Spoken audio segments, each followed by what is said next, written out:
नमस्कार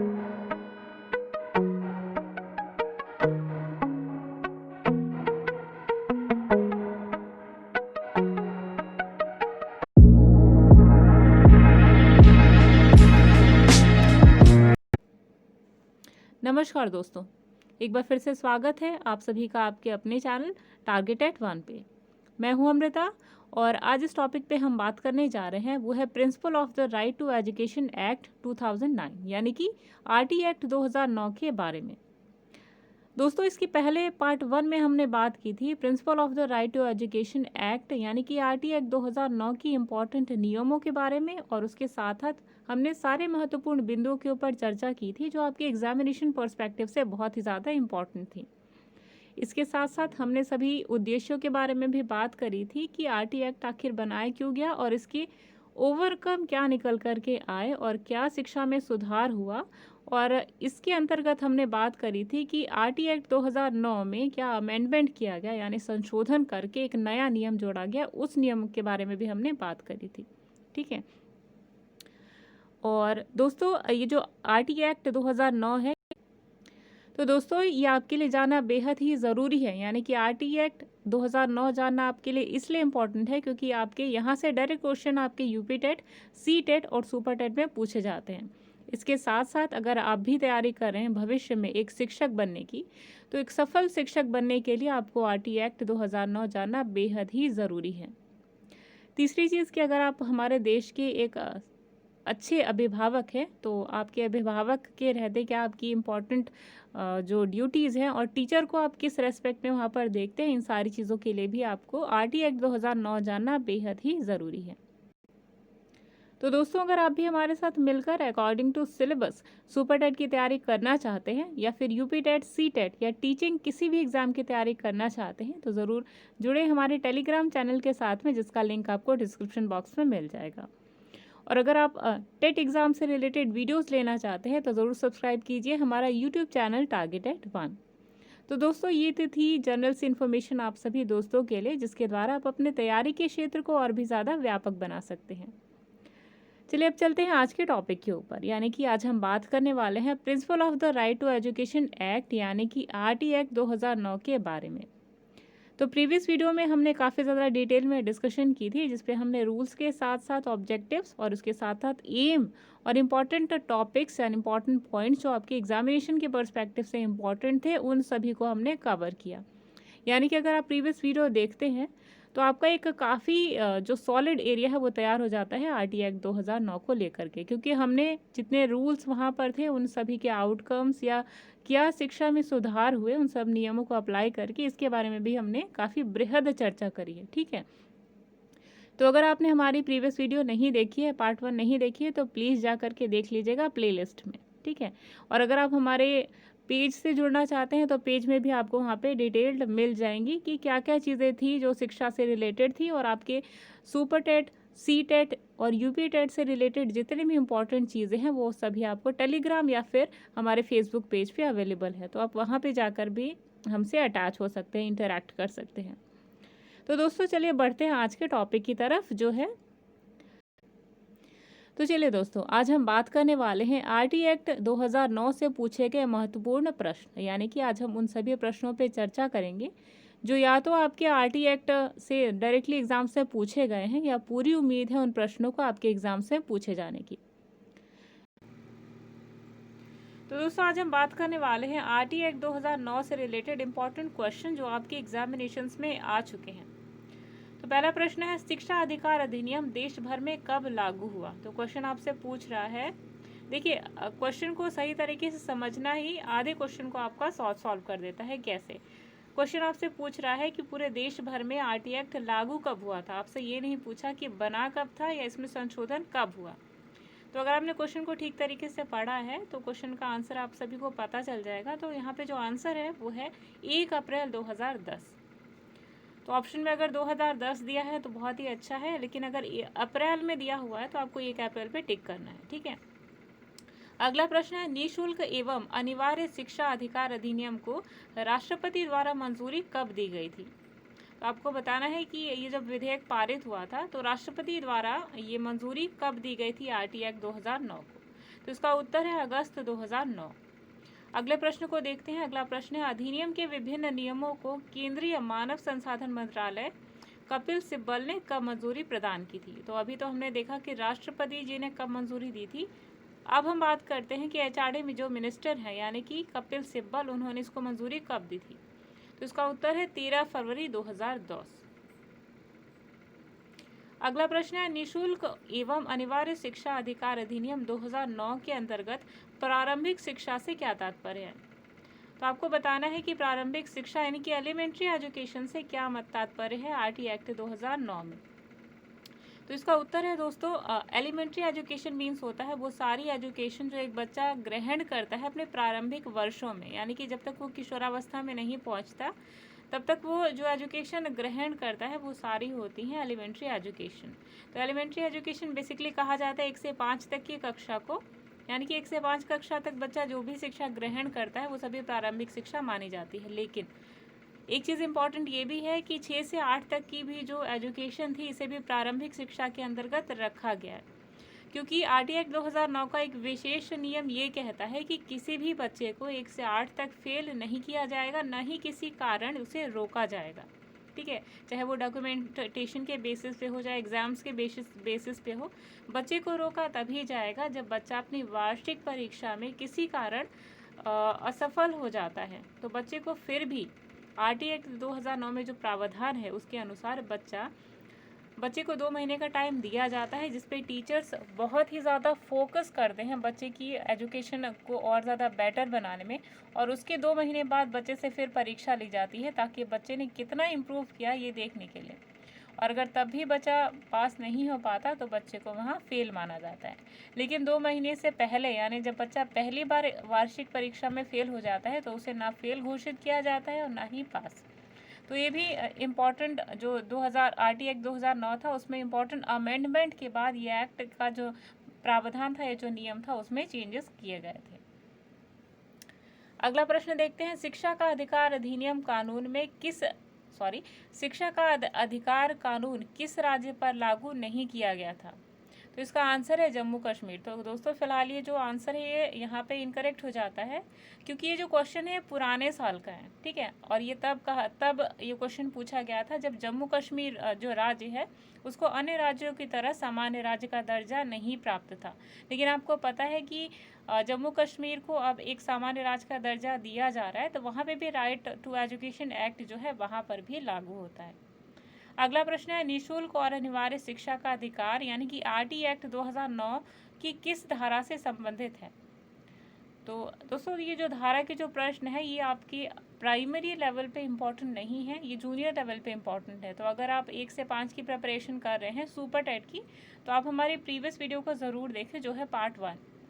RT act से related part 2 जो वीडियो है उस पर हम सारी धाराओं के बारे में चर्चा करेंगे कि आरटी एक्ट में कितनी धाराएं हैं, इसके साथ साथ कितने अध्याय हैं और कौन सी धारा में क्या विशेषता किस धारा की है, ये सारी हम बात करेंगे। ठीक है, तो पार्ट जो 3 है हमारा, तो अगर आप जूनियर की प्रिपरेशन कर रहे हैं सुपर टेट की तो उसे ज़रूर देखें, क्योंकि आपके लिए बेहद ही इम्पॉर्टेंट है और पूरी संभावना है कि वहाँ से क्वेश्चन आप अपने एग्जाम्स में देखें। तो यहाँ जो आंसर है आपका कि निःशुल्क और अनिवार्य शिक्षा का अधिकार यानी कि आरटी एक्ट 2009 को किस धारा से संबंधित है? ये धारा नंबर 3। अगला प्रश्न है, राजस्थान में आरटी एक्ट 2009 को कब लागू किया गया था? तो इसका उत्तर है 29 मार्च 2011। ठीक है, ये यहाँ पे इतना लेट क्यों लागू हुआ दोस्तों? तो कुछ डिस्प्यूट्स हो गए थे राजस्थान में लेकर के, तो इन्हीं डिस्प्यूट्स को सॉल्व करते करते एटलीस्ट 1 साल गुजर गया और उसके बाद 29 मार्च को 2011 को इस कानून को लागू किया गया। अगला प्रश्न है, आरटी एक्ट 2009 बिल सर्वप्रथम किस सदन में पेश किया गया था? तो इसका उत्तर है राज्यसभा। और कब पेश किया गया था? तो 2 जुलाई 2009। तो ये भी बहुत ही ज़्यादा इंपॉर्टेंट क्वेश्चन है। इस टाइप के क्वेश्चन से आप अपने सुपर टेट या फिर सी टेट या फिर यूपी टेट में ज़रूर देख सकते हैं। अगला प्रश्न है, राजस्थान सरकार द्वारा आरटी की नियमावली की अधिसूचना कब जारी की गई थी? तो इसका उत्तर है 29 मार्च 2011। अगला प्रश्न है, आरटी एक्ट 2009 में कुल कितने अध्याय हैं? बेहद ही इंपॉर्टेंट क्वेश्चन है और इस टाइप के क्वेश्चन आप अपने सुपर टेट प्राइमरी में ज़रूर देख सकते हैं। तो इसका जो उत्तर है वो है 7, यानी कि आरटी एक्ट 2009 में कुल 7 अध्याय हैं। अगला प्रश्न है, निःशुल्क और अनिवार्य शिक्षा को मूल अधिकार के रूप में किस अनुच्छेद से जोड़ा गया था? तो बहुत ही ज़्यादा इंपॉर्टेंट क्वेश्चन है, ऑलरेडी आपके यूपी टेट के एग्जाम्स में आ चुका है। तो इसका आंसर है जो है वो है अनुच्छेद 21A, यानी कि अनुच्छेद 21A के तहत फ्री और कंपल्सरी एजुकेशन का जो कॉन्सेप्ट था उसको मूल अधिकार के रूप में जोड़ा गया था। यानी कि अब बच्चे का ये जन्म सिद्ध अधिकार होता है कि वो शिक्षा ग्रहण कर सके और किसी भी भारत राज्य के किसी भी स्कूल में जा कर के फ्री और कंपल्सरी एजुकेशन ले सके, चाहे वो बच्चा दिव्यांग ही क्यों ना हो। ठीक है, एक चीज़ और हमने मेंशन करा था ऑलरेडी अपने जब हम आरटी एक्ट डिस्कस कर रहे थे कि बच्चा अपनी एज के अकॉर्डिंग किसी भी क्लास में एडमिशन ले सकता है, भले ही वो 8th क्लास में ही क्यों ना हो। यानी कि बच्चा अगर 2nd क्लास में एडमिशन लेना चाहता है तो उसकी एज होनी चाहिए 6 से 7 वर्ष, और अगर बच्चा 3rd क्लास में एडमिशन लेना चाहता है तो उसकी एज होनी चाहिए 7 से 8 वर्ष। ठीक है, तो बच्चे को यहाँ डायरेक्टली भी एडमिशन मिल जाता है। ऐसा नहीं है कि बच्चे की एज अगर बहुत कम है तो आप उसकी एज के अकॉर्डिंग उसी क्लास में डाल रहे हैं, बहुत ज़्यादा एज है तो आप उसे 1st क्लास में डाल देंगे, तो ऐसा कोई भी नहीं है। आरटी एक्ट के प्रावधान के अकॉर्डिंग कि बच्चा जिस भी एज का है उसे उस क्लास में एडमिशन मिलना चाहिए। ठीक है, अगला प्रश्न है, निःशुल्क शिक्षा के अधिकार अधिनियम के तहत प्राथमिक कक्षाओं में शिक्षक छात्र अनुपात क्या होना चाहिए? यानी कि आरटी एक्ट में जो टीचर और स्टूडेंट का जो रेशियो था वो कितना था, ये आपको बताना है।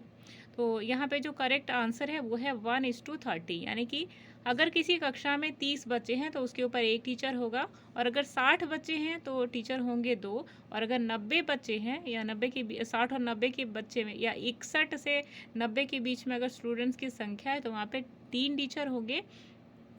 और अगर किसी कारणवश, हालांकि ऐसा बहुत रेयरेस्ट केसेस में आपको देखने को मिलेगा कि 150 के ऊपर अगर किसी कक्षा में बच्चे हो जाते हैं तो वहाँ होंगे 5 टीचर और इसके साथ ही वहाँ पर होंगे 1 हेड मास्टर। ठीक है, अगला प्रश्न है, आरटी एक्ट 2009 के तहत शिक्षक के लिए 1 सप्ताह में न्यूनतम कार्य कितने घंटे का करना अनिवार्य है? तो बेहद इंपॉर्टेंट क्वेश्चन है आपके एग्जामिनेशन के पर्सपेक्टिव से। क्वेश्चन ये पूछ रहा है आपसे कि आरटी एक्ट के तहत जो शिक्षक थे उनको 1 सप्ताह में मिनिमम कितने घंटे पढ़ाना है? तो जो ऑप्शन है यहाँ पे, जो आंसर है यहाँ पे वो है 45 घंटे। चलिए अगला प्रश्न देख लें। अगला प्रश्न है, आरटी एक्ट के तहत प्राथमिक स्तर पर न्यूनतम शैक्षणिक घंटे का कार्य दिवस कितना है?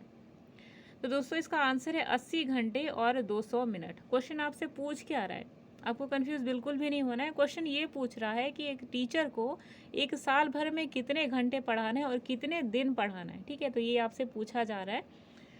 तो यहाँ पे जो 800 घंटे हैं जो आपको पूरे साल में एज ए टीचर पढ़ाने हैं, और दिनों की अगर बात करी जाए तो 200 दिन पढ़ाना है प्राइमरी के बच्चे को और 220 दिन पढ़ाना होता है जूनियर के बच्चे को, यानी कि 6 से 8 के बच्चों को।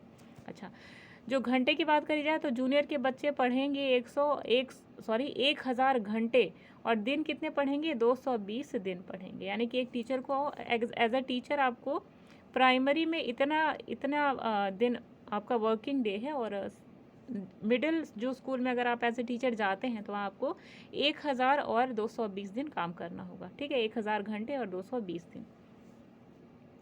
चलिए अगला क्वेश्चन देखते हैं। अगला क्वेश्चन है, आरटी एक्ट 2009 के अनुसार कक्षा 6 से 8 हेतु छात्र शिक्षक अनुपात कितना होना चाहिए? तो यहाँ जो आंसर है वो है 35:1। यानी कि कक्षा 6 से 8 तक हमने ऑलरेडी डिस्कस किया था पार्ट 1 में कि कितने कितने रेशियो में बच्चे के ऊपर कितने टीचर होने चाहिए। ठीक है, तो 6 से 8 तक अगर कोई 6 से 8 तक के स्कूलों में अगर बच्चों का जो नंबर है, यानी कि किसी भी कक्षा में अगर 35 बच्चे हैं तो इन 35 बच्चों के ऊपर 1 टीचर होगा। ठीक है, जबकि प्राइमरी में क्या रेशियो है? 30:1। ठीक है, अगर ये स्तर और ज़्यादा बढ़ जाता है, यानी किसी कारणवश कक्षा में 70 बच्चे हो जाते हैं तो इनके ऊपर कितने टीचर होंगे? 2। ठीक है, तो इसी तरीके से आप ऐड करते जाएंगे, यानी कि जो मल्टीपल्स है 30 के मल्टीपल्स में ही आप ऐड करते जाएंगे एक एक टीचर को। ठीक है, चलिए आगे देखते हैं अगला क्वेश्चन क्या है। अगला क्वेश्चन है, प्राथमिक स्तर पर यदि 150 से अधिक बच्चे हों तो इससे रिलेटेड क्या प्रावधान है? तो इसका उत्तर है दोस्तों एक प्रधानाध्यापक 6 शिक्षकों के ऊपर होता है, जिसके बारे में ऑलरेडी हमें। अगला प्रश्न है उच्च प्राथमिक स्तर पर कितने बच्चे होने पर प्रधान अध्यापक की नियुक्ति होगी? तो यहाँ पे जो आंसर है दोस्तों वह है 100, यानी 100 से अधिक अगर बच्चे हो जाते हैं तो यहाँ पर एक हेड मास्टर यानी कि प्रधान अध्यापक होगा, नियुक्त होगा। तो इस प्रधान अध्यापक, चलिए क्वेश्चन ये देख रहे हैं तो आपसे आपके माइंड में ये भी क्वेश्चन आता होगा कि आखिर प्रधान अध्यापक का वहाँ पे क्या काम होता है। तो दोस्तों अगर किसी स्कूल में टीचर होता है, यानी 6 to 8 में कोई टीचर होता है, किसी प्राइवेट स्कूलों में अगर टीचर होते हैं तो इन सभी टीचरों के ऊपर एक प्रिंसिपल भी होते हैं, यानी कि प्राचार्य। ठीक है, तो प्राइमरी स्कूलों में यही जो पद है वो प्रधान अध्यापक को दिया जाता है, यानी कि हेड मास्टर को दिया जाता है। तो इनका कर्तव्य ये होता है कि स्कूलों के अंदर जो टीचर्स हैं वो प्रॉपरली अपने कार्य को, जो प्रॉपरली उनको जो ड्यूटीज़ दी गई है उनको परफॉर्म कर रहे हैं या नहीं, उनके अटेंडेंस को देखना। इसके साथ साथ ही स्कूलों में क्या चीज़ अवेलेबल हो रही है या नहीं, बुक्स या ड्रेसेस या जो भी फैसिलिटीज़ हैं बच्चों तक पहुंच रही है या नहीं, और पहुंच रही है तो कितने रेशो में पहुंच रही है, और सरकार द्वारा जो अनुदान दिया जाता है वो बच्चों को किस तरीके से प्रोवाइड करना है, या शिक्षकों के माध्यम से क्या क्या इंपॉर्टेंट एक्टिविटीज़ जो स्कूल में करवाई जा रही है। तो ये सारी एक्टिविटीज़ देखने का कार्य होता है प्रधान अध्यापक यानी कि हेड मास्टर का। चलिए देखते हैं अगला क्वेश्चन क्या है। तो अगला क्वेश्चन है आरटी एक्ट 2009 के तहत निजी स्कूलों में कितने प्रतिशत सीटें निर्धन विद्यार्थियों के लिए रखी गई है या आरक्षित है? तो बहुत ही इंपॉर्टेंट क्वेश्चन है ये। ठीक है, पूरी संभावना है कि आपके आने वाले एग्जाम्स में आप इसी टाइप के क्वेश्चन देखेंगे। तो आरटी एक्ट के तहत करीबन 25% जो गरीब छात्र हैं इनको आरक्षण दिया जाता है स्कूल में एडमिशन लेने का। ठीक है, तो 25% जो रूरल एरिया से जो पुअर चिल्ड्रंस हैं उनको 25% रिजर्वेशन मिलती है एडमिशन में। ठीक है, अगला क्वेश्चन है स्कूल मैनेजमेंट कमेटी यानी कि एसएमसी में अध्यक्ष कौन होता है? ये भी बेहद ही इंपॉर्टेंट क्वेश्चन और ये आपकी सीटेट में ऑलरेडी पूछा जा चुका है। तो एसएमसी का जो अध्यक्ष होता है वो होते हैं स्वयं अभिभावक। किसके अभिभावक? जो बच्चे स्कूल में पढ़ते हैं उन सभी अभिभावक जो होते हैं एसएमसी के अध्यक्ष होते हैं। एसएमसी के अध्यक्षों का कार्य क्या होता है? तो बच्चे के एजुकेशन के पर्सपेक्टिव में उसके कॉन्टेक्स्ट में जो भी चीज़ें होती हैं उन सभी की एक्टिविटी को देखना एसएमसी के अध्यक्ष का काम होता है। और एसएमसी कमेटी बच्चों के लिए ही या स्कूल की एक्टिविटीज़ को गवर्न करने के लिए बनाई जाती है। ठीक है, हालांकि ये सारी चीज़ें हेडमास्टर के अंतर्गत होती हैं, लेकिन एक होता है कि जैसे संसद में आप देखेंगे तो एक विपक्ष की पार्टी होती है और एक पक्ष की होती है, और इन दोनों का फंक्शन ही होता है एक दूसरे के काम पर नज़र रखना। और बिल्कुल वैसे ही स्कूल में भी एसएमसी की कमेटी का फंक्शन बिल्कुल उसी प्रकार का होता है। अगला प्रश्न है आरटी एक्ट 2009 के तहत कक्षा 1 से 5 तक यदि प्रवेश दिए गए सदस्यों की संख्या 200 से अधिक हो जाती है तो विद्यार्थी शिक्षक अनुपात क्या होगा? तो दोस्तों ये भी काफ़ी रेयरेस्ट क्वेश्चन है क्योंकि इस टाइप के क्वेश्चन जनरली देखने को नहीं मिलते हैं। तो क्वेश्चन आपसे पूछ रहा है कि इन केस अगर क्या हो अगर बच्चों की संख्या 200 से अधिक हो जाती है। तो दोस्तों अगर 200 से अधिक हो जाती है बच्चों के एनरोलमेंट की संख्या तो वहाँ पर 40 बच्चों के ऊपर एक शिक्षक अवेलेबल होगा। ठीक है, यानी कि 40 बच्चे क्लास में होंगे तो उनके ऊपर एक टीचर होता है। अगला क्वेश्चन है आरटी एक्ट के तहत उच्च प्राथमिक स्तर पर न्यूनतम शैक्षणिक घंटे का कार्य दिवस क्या है? यानी कि जो टीचिंग आवर्स हैं उनमें जो वर्किंग डेज है वो कितने होते हैं? तो आरटी एक्ट के तहत उच्च प्राथमिक यानी कि माध्यमिक की यहाँ पे बात करी जा रही है। तो माध्यमिक में जो रेशियो है माध्यमिक में जो वर्किंग डेज है वो है एक साल में 1000 घंटे एज ए टीचर आप 6 to 8 के बच्चों को पढ़ाएंगे, और साल में देखा जाए तो 220 दिन आप एज ए टीचर पढ़ाएंगे। अगला क्वेश्चन देखते हैं। तो अगला क्वेश्चन है आरटी एक्ट की किस धारा से यह बताया गया है कि बच्चों को शारीरिक दंड देना और प्रताड़ित करना सख्त ही मना है? तो वो है धारा नंबर 17। आरटी एक्ट की धारा नंबर 17 ये कहती है कि बच्चों को किसी भी प्रकार से प्रताड़ित करना कानूनन जुर्म होता है, चाहे वो बच्चा 6 से 8 का हो या फिर 1 से 5 का। ठीक है, आपको बच्चे को किसी भी प्रकार से टॉर्चर नहीं करना है, ना ही मेंटली और ना ही फिजिकली। मेंटली टॉर्चर करने का मतलब है कि आप बच्चे को इतना ज़्यादा बर्डन दे देते हैं होमवर्क का, या तो आप इस तरीके से मेंटली टॉर्चर कर रहे हैं, या फिर आप बच्चे को नेगेटिव कमेंट दे रहे हैं, आप सारी क्लास के सामने बच्चे की इंसल्ट कर रहे हैं, उसे नीचा दिखा रहे हैं, ठीक है। उसकी मेंटल एबिलिटी अगर लो है, वो स्लो लर्नर है, तो उसे आप रेगुलरली नेगेटिव कमेंट दे रहे हैं, ठीक है, या इस टाइप की कोई एक्टिविटी कर रहे हैं जिससे बच्चा मेंटली टेंस्ड हो रहा है, तो ये सारी एक्टिविटीज़ करना बेहद ही सख्त मना है, सख्त मना है आरटी एक्ट के द्वारा, ठीक है। और फिजिकल पनिशमेंट में आपको बच्चे की पिटाई नहीं करनी है, उसके ऊपर स्टिक नहीं अप्लाई करनी है, तो ये सारी चीज़ें ऐड होती हैं धारा 17 में, ठीक है। चलिए देखते हैं अगला प्रश्न। अगला प्रश्न है, शिक्षण का सत्तावादी इस पर स्तर केंद्रित है, ठीक है।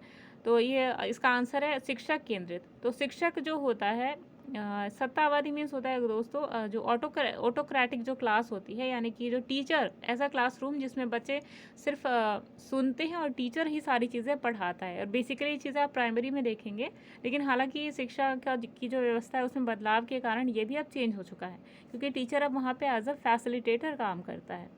तो शिक्षण का सत्तावादी शिक्षक केंद्रित जो होती है अब एजुकेशन, जो ऑटोक्रेटिक एजुकेशन थी वो थी शिक्षक केंद्रित, ठीक है। अगला प्रश्न है, निःशुल्क और अनिवार्य शिक्षा अधिकार अधिनियम अधिनियम ने क्या किया गया था? ये किसके द्वारा पेश किया गया था? तो उत्तर है भारत की संसद द्वारा इसे बनाया गया था और पेश किया गया था। अगला प्रश्न है, क्वेश्चन आपसे पूछ रहा था कि ये कहाँ अधिनियम पारित किया गया, तो संसद के सभी सदनों के द्वारा मिलकर इसे पारित किया गया था, क्योंकि ये केंद्र और राज्य सरकार दोनों की जिम्मेदारी थी कि हमारे देश की जो शिक्षा व्यवस्था है उसको किस तरीके से और भी ज़्यादा बेहतर बनाए, क्योंकि एक देश तभी प्रगति करता है जब देश में सभी जो नागरिक है वो शिक्षित हों और अपना हक और अपना अधिकार जानते हों, और इसके साथ साथ अपना फ़र्ज़ भी जानते हो, तो उस देश की जो प्रगति है वो और भी ज़्यादा तीव्र गति से होती है। इस कारण जो शिक्षा जो व्यवस्था थी उसके ऊपर केंद्र और राज्य सरकार दोनों ने मिलकर कई सारे कानून बनाए, और उसके रूप में आरटी एक्ट 2009 उभर कर आया। चलिए देखते हैं अगला प्रश्न क्या है। तो अगला प्रश्न है, निःशुल्क एवं अनिवार्य शिक्षा का अधिकार 2009 के अंतर्गत किसी भी अध्यापक को किस कार्य के लिए नहीं लगाया जा सकता? तो इसका उत्तर है दोस्तों पल्स पोलियो कार्यक्रम में। तो इस अधिकार यानी कि आरटी एक्ट 2009 में ये भी मेंशन है कि एक टीचर को सिर्फ और सिर्फ पढ़ाने के कार्य के लिए आप लगा सकते हैं, ठीक है। आपको किसी जनगणना वगैरह या जो दवाई वितरण है या फिर और सब काम में आप टीचर को वहाँ पे अप्लाई नहीं कर सकते, ठीक है। तो ये इम्पॉर्टेंट एस्पेक्ट था इस कानून का, यानी कि एक टीचर को आप एज ए टीचर ही डील करें, आप उसे समाज सेवी के रूप में डील नहीं कर सकते, ठीक है। हालांकि कई सारे जो ड्यूटीज़ थी या फंक्शन थी जो टीचर। तो दोस्तों यहाँ पे ख़त्म होती है हमारी आज की वीडियो। आई होप इन प्रश्नों के माध्यम से बहुत सारे आपके कॉन्सेप्ट थे जो आपने सीखे, और कई सारे ऐसे डाउट्स भी थे जो आपने क्वेश्चन के माध्यम से देखे। तो इसके अलावा भी आपके मन में अगर आरटी एक्ट 2009 को लेकर के कोई क्वेश्चन आता है या कोई क्वेरी है, तो आप कमेंट बॉक्स में बहुत ही शालीनतापूर्वक लिख सकते हैं। हम पूरी कोशिश करेंगे आपके डाउट्स को सॉल्व करने की। तो दोस्तों ये थी हमारी आज की वीडियो आरटी एक्ट पर आधारित। अगली जो वीडियो होगी यानी कि पार्ट 3, उसमें हम बात करेंगे जो आरटी एक्ट 2009 में प्रयुक्त अध्याय हैं और धाराओं के बारे में, जो आपके जूनियर की प्रिपरेशन के लिए बहुत ही ज़्यादा इम्पॉर्टेंट है। तो दोस्तों आज की वीडियो हमारी यही खत्म होती है। आई होप आपने वीडियो को एंजॉय करा होगा। नेक्स्ट वीडियो में मिलते हैं जो और भी ज़्यादा कॉन्सेप्चुअल होगी। तब तक के लिए अमृता को दीजिए इजाज़त। Bye bye.